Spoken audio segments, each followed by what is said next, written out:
Hey guys, today we're going to make vegan tomato soup from the garden. We're going to harvest this beautiful basil and tomatoes. I previously harvested potatoes, carrots, onions, and garlic. Roughly chop your vegetables, set aside, heat a large soup pot to medium heat, and coat the bottom with grapeseed oil. Add your roughly chopped potatoes, onions, carrots, and garlic to the pot. Season to release the flavors with sea salt, ground black pepper, and turmeric, and smoked paprika. You want to make sure you use equal parts of black pepper and turmeric so your body properly absorbs the turmeric. Sauté your vegetable mixture 5 to 8 minutes or until your onions are translucent in color. If they become stuck to the bottom of the pan, add a little bit of water to detach.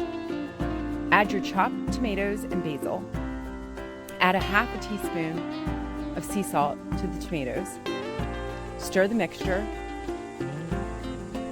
Add a half a cup of nutritional yeast, as well as 6 cups of filtered water. Stir your soup, bring to a boil, then lower to a simmer for about 40 minutes.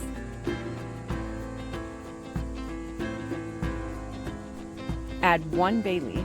You can also add fresh oregano.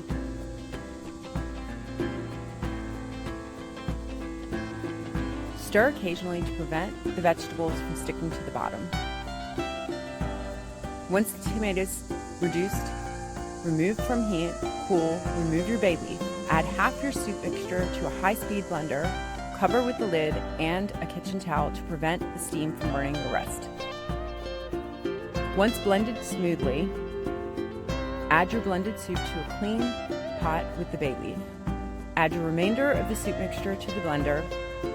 Blend and add to your soup mixture. Stir. Ladle 2 scoops in a bowl. Top with nutritional yeast and basil. The description for the soup is in the box below. Grazie, amore e luce. If you have not subscribed, please do so. Until next time, ciao.